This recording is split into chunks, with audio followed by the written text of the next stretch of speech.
누가복음 2장 14절 말씀. 지극히 높은 곳에서는 하나님께 영광이요 땅에서는 하나님이 기뻐하신 사람들 중에 평화로다 하니라. 아멘. 오늘 주일은 특별히 또 성탄 주일로 저희들이 지키고 있습니다. 오늘 기점으로 4주 전부터 우리가 대림절을 지켰습니다. 그리고 오늘 드디어 우리가 성탄일을 맞이해서 또 하나님께 예배를 올려드리고 있습니다. 그동안 4주 동안 감리교 교육국에서 발간한 묵상집을 가지고 새벽 시간에 매일 날짜에 맞추어서 말씀을 함께 나누었습니다. 오늘 12월 25일 우리가 성탄절을 맞이해서 함께 이제 말씀을 나눌 텐데, 먼저 묵상집 읽고 이어서 오늘 본문을 가지고 준비된 또 말씀을 전하도록 그렇게 하겠습니다. 여러분, 묵상집 제일 마지막 장이죠. 32쪽입니다. 다 같이 펴시도록 하겠습니다. 12월 25일 주일입니다. 성탄의 기쁨이라고 하는 주제로 우리가 함께 말씀을 먼저 읽도록 하겠습니다. 오늘 성경 봉독자가 읽어주셨습니다마는 다시 한번 우리가 누가복음 2장 14절 읽고 묵상집 이어서 읽도록 하겠습니다. 본문 누가복음 2장 14절 읽습니다. 지극히 높은 곳에서는 하나님께 영광이요 땅에서는 하나님이 기뻐하신 사람들 중에 평화로다 하니라. 아멘. 묵상집 읽습니다. 성탄은 평화의 날입니다. 평화는 원어로 에이리레네인인데 메시아의 오심으로 이루어지는 평화와 화해, 번영과 축복을 상징합니다. 천군과 천사들도 소리 높여 찬양하며 평화의 소식을 전했습니다. 반면 평화롭지 못한 이들도 있었습니다. 헤롯과 온 예루살렘이 소동하였다고 합니다. 소동은 평정을 잃어버린 불안과 두려움의 상태입니다. 평화의 주님이 오셨는데 한편에서는 기쁨의 찬송이 울리고 다른 한편에서는 불안과 두려움에 당황한 것입니다. 무엇이 달랐을까요? 성경은 하나님이 기뻐하신 사람들 중에 평화로다라고 했습니다. 기뻐하시는 선한 뜻 또는 은혜를 의미합니다. 메시아의 소식을 은혜로 받은 자들에게 평화가 임한다는 것입니다. 동방박사와 목자들은 메시아의 탄생 소식을 은혜로 여기며 평화의 기쁨을 누렸지만 헤롯과 권력자들은 그렇지 못해 소동하였던 것입니다. 마음이 다르면 은혜도 불평이 되고 원망이 됩니다. 성탄의 기쁨과 평화를 누리려면 먼저 마음의 정원이 잘 가꾸어져야 합니다. 은혜를 사모하는 마음으로 진정한 성탄의 기쁨과 평화를 누리는 삶이 되길 바랍니다. 아멘. 묵상입니다. 성탄을 맞이하는 내 마음은 소동입니까? 평화입니까? 기도문이지요. 하나님의 은혜를 온전히 사모하며 주님의 오심을 크게 기뻐하는 성탄이 되게 하옵소서. 아멘. 아멘.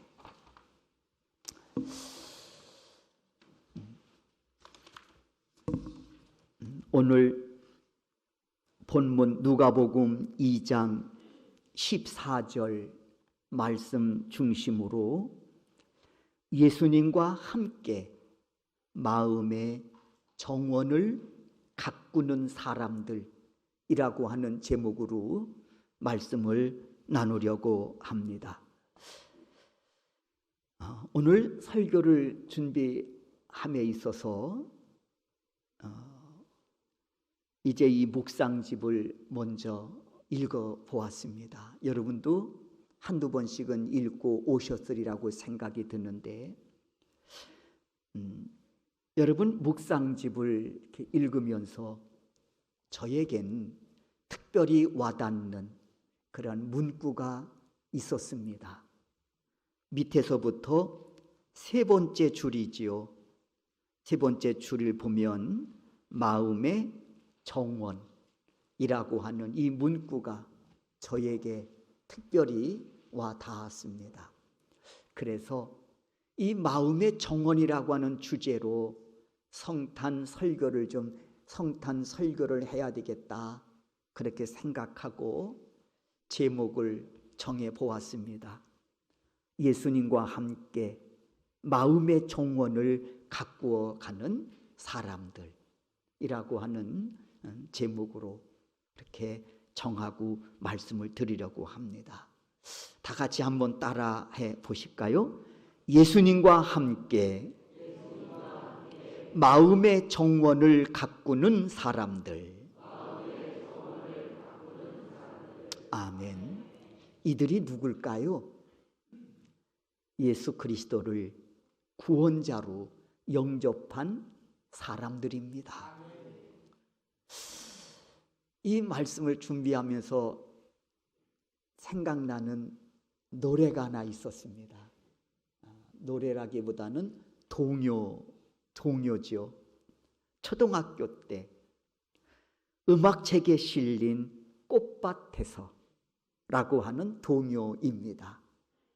제목으로는 언뜻 여러분들 기억나지 않으실지 모르겠습니다만은 제가 읽어드리는 가사를 들으시면 아하, 그 노래구나, 나도 많이 불렀지, 아마 생각하시게 되리라고 생각합니다. 제가 1절 가사 읽어드릴게요. 아빠하고 나하고 만든 꽃밭에 채송화도 봉송화도 한창입니다. 아빠가 메워놓은 새끼줄 따라 나팔꽃도 어울리게 피었습니다. 추억이 새로우시죠? 2절도 불러드릴게요. 애들하고 재미있게 뛰어놀다가 아빠 생각나서 꽃을 봅니다. 아빠는 꽃을 보며 살자 그랬지요. 나를 보고 꽃과 같이 살자 그랬죠. 라는 그런 가사입니다. 아마 이 노래는 6.25 사변 이후에 전쟁터에 나가신 아빠를 기다리는 그런 어린아이의 심정을 읽으면서 아마 이 가사를 만들지 않았나 싶습니다. 참 즐겨 부르던 그런 동요이지요. 오늘 설교 제목, 이 친구는 아빠하고 꽃밭을 만들었다면 우리는 우리의 마음의 정원에 누구와 함께 이 꽃밭을 만들어 갈까? 예수님 아니겠습니까? 그래서 오늘 제목이 예수님과 함께 마음의 정원을 가꾸어 가는 사람들. 바로 그들이 예수를 영접한 믿음의 사람들이지요. 그렇다면 여러분, 우리가 예수님을 모시고 꾸밀 우리 마음의 정원에는 어떤 나무들로, 어떤 꽃들로 채워져야 할까? 동요 가사에는 채송화로, 봉송화로 꽃밭을 꾸민다고 했는데, 그리고 나팔꽃으로 꽃밭을 꾸민다고 했는데, 우리는 예수님과 함께 내 마음의 정원을 가꾸어 간다고 했을 때 어떤 나무들로, 어떤 꽃들로 채워져야 할까 하는 생각을 해보게 됐습니다. 그러면서 오늘 누가복음 2장 14절을 볼 때 두 가지 단어가 또 제 마음에 와 닿습니다.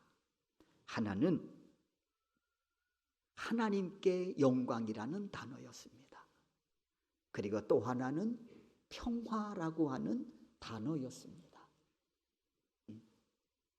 우리가 예수님과 함께 내 마음에 꽃밭을 만들어서 하나님께는 영광이요, 내게는 그 꽃밭을 통해서 선물로 주신 평화, 내 마음에 차고 넘쳐야 되지 않겠는가. 그래서 오늘 이 본문을 보면서 두 가지 단어가 제 마음속에 와 닿았다는 것입니다. 하나님의 영광, 그리고 내 마음의 이 말, 예수님과 함께 누릴 평화, 이 두 단어가 제 마음속에 와 닿습니다. 여러분은 어떠셨습니까? 그러면서 내 마음에 어떤 나무를 심어야, 어떤 꽃들을 심어야 하나님께는 영광을 올려드릴 수 있으며, 그리고 내 마음에 세상에 감당치 못할 그 평화가 은혜의 강물이 되어 흐르게 할까 생각해 보았습니다. 그러면서 세 가지 여러분에게 좀 말씀을 드리려고 합니다. 첫째, 우리 마음 정원에 심겨져야 될 나무가 있다면, 꽃이 있다면 그것은 믿음의 나무요, 믿음의 꽃이 아닐까 생각하게 됐습니다. 왜냐하면 오직 믿음으로만 하나님께 영광을 올려드릴 수 있기 때문에 그렇습니다. 이 믿음의 실체는 뭘까요?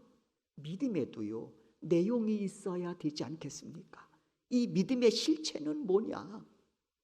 2000년 전 베들레헴 마구간에 탄생하신 예수 그리스도를 나의 구원자로 믿고 영접하는 것입니다.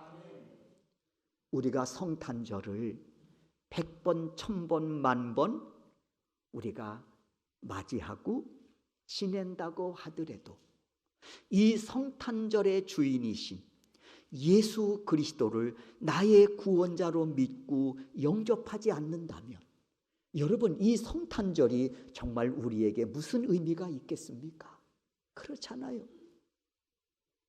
이 성탄절의 의미를 우리가 부여하고 이 날을 우리가 기다리고 이 날을 우리가 기쁨으로 맞이하는 것은 나를 죄악에서 구원하실 예수 그리스도가 오신 날이고, 우리가 그분을 믿고 그분을 영접하는 그런 은혜의 날이 아니기 때문이지 않습니까? 이 사실에 대해서 마태복음 1장 21절에서 이렇게 말씀합니다. 아들을 낳으리니 이름을 예수라 하라. 이는 그가 자기 백성을 죄에서 구원할 자이심이니라 하니라. 그랬어요. 죄에서 구원할 예수 그리스도를 믿음으로 내 마음에 영접하는 날이, 다시 한번, 그리고 그 영접한 예수 그리스도를 다시 한번 확인하는 날이, 그리고 다시 한번 기뻐하고 하나님께 영광을 올려드리는 날이 바로 성탄절인 줄로 믿습니다. 그래서 우리에게는요, 이 믿음이 필요한 것입니다. 히브리서 11장 6절에서 말씀합니다. 믿음이 없이는 하나님을 기쁘시게 하지 못하나니. 이 믿음이 어떤 믿음입니까? 그 믿음의 내용이 뭡니까? 우리를 죄와 사망에서 구원하시기 위해 인간의 몸을 입고 이 땅에 오신 그 예수 그리스도가 구원자이심을 믿고 고백하는 삶 아니겠습니까? 사랑하는 성도 여러분, 믿음의 선진들은 한결같이 이 믿음으로 하나님께 영광을 올려드리면서 이 믿음으로 하나님을 기쁘시게 하는 자들이었습니다. 히브리서 11장을 우리는 믿음장이라고 말합니다. 그리고 히브리서 11장에는 믿음의 선진들의 이름들이 나열되어 있습니다. 그리고 그들이 믿음으로 행한 일들에 관해서 한 줄, 두 줄 아주 함축해서 우리에게 알려주고 계십니다. 히브리서 11장 4절에서 아벨은 믿음으로 가인보다 더 나은 제사를 드림으로 하나님께 영광을 올려드리우며 하나님을 기쁘시게 하는 자였다고 말했습니다. 아벨은 믿음으로 제사를 드림으로 하나님께 영광을 올려드리고 하나님께 기쁨을 드리는 자였다고 했습니다. 에녹 역시 믿음으로 하나님과 동행하며 하나님을 기쁘시게 하는 자라고 했습니다. 이뿐만이 아닙니다. 히브리서 11장을 보면 이어지는 믿음의 선진들의 이름들이 쭉 나열되어 있습니다. 노아도, 아브라함도, 이삭도, 요셉도, 모세도, 심지어 기생 라합도, 그리고 그 외에 수많은 믿음의 선진들은 어떤 궁핍과 환난 속에서도 이 믿음으로 하나님을 기쁘시게 하며 하나님께 영광을 올려드리는 자였다고 말씀합니다. 그러므로 예수님과 함께 우리 마음 정원에 심고 가꾸어야 할 것은 바로 믿음의 나무와 믿음의 꽃인 줄로 믿습니다. 그래서 내 마음 정원에 심겨진 이 믿음의 나무에서 아름다운 열매가 맺어지고 믿음의 꽃에서는 향기와 아름다움을 드러날 때 하나님이 영광 받으시고 기뻐하실 줄로 믿습니다. 이런 사람들에 대해서 히브리서 11장 34절을 통해 이렇게 말씀합니다. 이런 사람은 세상이 감당하지 못했다고 말입니다. 주의 종이 소망합니다. 여러분 역시 이 거룩한 대열에 세움받았으니 예수님과 함께 심은 믿음의 나무에서 그리고 믿음의 꽃을 통해서 하나님께 영광을 올려드리우며 하나님을 기쁘시게 하는 자들로 오늘을 살아가는 주의 거룩한 백성들이 되실 수 있기를 주의 이름으로 축원합니다. 두 번째 우리 마음 정원에 심겨질 것이 있습니다. 바로 사랑입니다.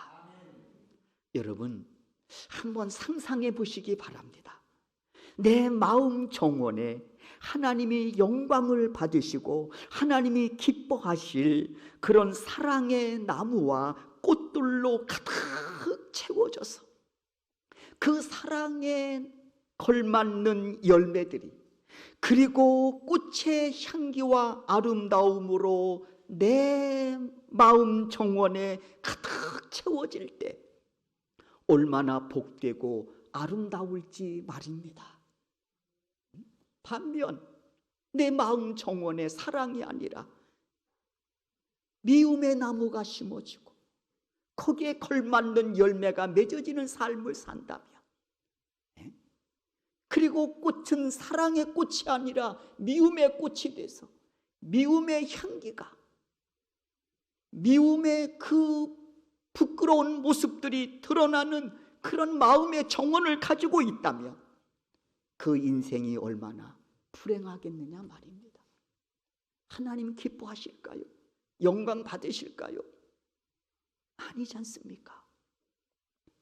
때문에 예수님과 함께 내 마음 정원에 사랑의 나무가 심겨지고 그래서 거기에 걸맞는 아름다운 열매가 맺어지며 예수님과 더불어 사랑의 꽃이 심겨져서 거기에 합당한 그리스도의 향기가 드러나고 아름다움이 드러나는 삶을 살 때에 그 인생이 얼마나 복되고 아름답겠느냐는 말입니다. 마태복음 22장을 보면 어느 날 율법사가 예수님을 시험하려고 불순한 의도를 가지고 묻습니다. 예수 선생이여, 율법 중에서 어느 계명이 큽니까? 이에 예수님이 답하시지요. 마태복음 22장 37절에서 40절 말씀입니다. 예수께서 이르시되 내 마음을 다하고 목숨을 다하고 뜻을 다하여 주 너희 하나님 사랑하라 하셨으니 이것이 크고 첫째 되는 계명이요 둘째도 그와 같으니 내 이웃을 내 몸과 같이 사랑하라 하셨으니 이 두 계명은 온 율법과 선지자의 강령이라고 예수님께서 답하십니다. 어떤 계명이 큽니까? 예수님 말씀합니다. 위로는 하나님 사랑하고 수평적으로는 내 이웃을 내 몸과 같이 사랑하라. 이 말씀에 순종하여 내 마음의 정원에 하나님이 사랑하는 마음, 이웃을 내 몸과 같이 사랑하는 마음으로 나무가 심어지고 꽃이 심겨지고 거기에 걸맞는 열매와 거기에 걸맞는 향기와 아름다움을 드러낼 때 그 삶이 얼마나 복되고 아름다우며 그 삶의 모습을 보고 계신 하나님은 얼마나 기쁘시고 영광 받으시겠느냐는 말입니다. 네? 이뿐만이 아닙니다. 예수님 바울을 통해서 사랑의 중요성을 또 한 번 말씀하시지요. 고린도 13장입니다. 히브리서 11장은 믿음장이라고 한다면 고린도전서 13장은 사랑장이라고 우리가 명하여 불리워지고 있지 않습니까? 고린도전 13장에 이르기를 사람이 천사의 말을 한다고 할지라도 거기에 걸맞는 사랑이 따르지 않으며 소리나는 구리와 울리는 꽹과리에 불과하다고 말씀하시면서 그런 사랑이 무슨 유익이 있겠느냐? 네? 사랑에 합당한 삶이 이어질 때 그 사랑이 증명되어지고 그 사랑을 통해서 하나님 영광 받으시고 그 사랑을 통해서 하나님 기뻐하신다고 말씀하고 계십니다. 그러면서 예수님은 진정한 사랑이 무엇인지를 친히 자신이 보여주시지 않았습니까? 우리가 전에 이런 게임을 참 많이 했습니다. 나를 따라 해보세요. 이렇게 예수님도 사랑을 말씀하시면서 진정한 사랑은 이런 거야 보여주시면서 한번 나를 따라 살아봐라 하고 말씀하고 계신 그 예수님의 보여주신 삶의 모습이 있단 말이에요. 그것이 무엇입니까? 예수님이 인간의 몸을 입고 친히 이 땅에 오심으로 보여주신 사랑입니다. 그리고 공생의 3년 동안 사역의 현장을 통해서 그 사랑을 보여주셨습니다. 그리고 마지막에는 십자가에 달려 죽으심으로 하나님 사랑, 이웃 사랑이 무엇인지를 몸소 십자가에 달려 보여주셨습니다.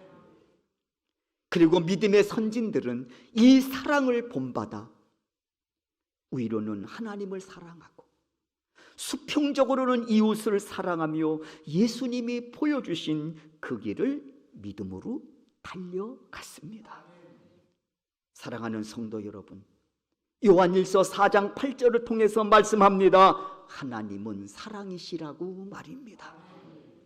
그 사랑으로 내 마음의 정원을 가꾸어 간다면 내 인생이 주 안에서 얼마나 복되고 아름답겠느냐는 말입니다.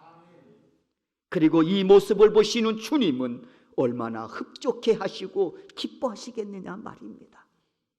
사랑하는 성도 여러분, 저는 이러한 모습이 하나님께 영광을 올려드리는 진정한 믿음의 사람들이 드러내야 할 모습임을 믿습니다.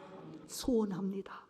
금번 성탄절을 맞이하는 우리 모두가 지극히 높은 곳에서는 하나님의 영광이요라는 이 말씀에 여러분의 믿음이, 여러분의 사랑이 하늘에서도 별처럼 빛을 발하는 그런 은혜의 주인공이 되실 수 있기를 주의 이름으로 축원합니다. 세 번째, 우리 마음 정원에 심겨져야 할 것이 있습니다. 뭘까요? 소망입니다. 때문에 우리는 이 소망으로 예수님과 함께 우리 마음의 정원을 갖고 가야 하겠습니다. 예수님은 이 땅에 오심으로써 우리에게 새 소망을 주셨습니다. 이 새 소망은 죄 사함의 소망입니다. 하나님 자녀됨의 소망입니다. 영원한 생명과 더불어 천국 백성의 소망입니다. 이 소망은 예수 그리스도가 이 땅에 오심으로 시작된 소망입니다. 그리고 이 소망에 대해 예수님께서 약속하셨습니다. 로마서 5장 5절입니다. 우리 다 같이 한번 믿음 안에서 이 소망을 갖고 살아가는 자들에게 주시는 말씀이 있어요. 로마서 5장 5절입니다. 다 같이 한번 읽겠습니다. 소망이 우리를 부끄럽게 하지 아니함은 우리에게 주신 성령으로 말미암아 하나님의 사랑이 우리 마음에 부은 바 됨이니. 그렇습니다.